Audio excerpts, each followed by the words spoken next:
কপালে তিলক, গলায় মালা নিয়ে স্কুলে প্রবেশ করতে বারণ স্কুল শিক্ষিকার। ঘটনাটি ঘটেছে মুর্শিদাবাদের রঘুনাথগঞ্জ উচ্চতর বালিকা বিদ্যালয়।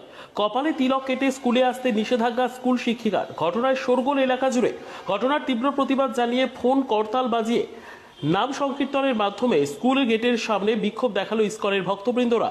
ঘটনার খবর পেয়ে ঘটনাস্থলে পৌঁছয় রঘুনাথগঞ্জ থানার পুলিশ।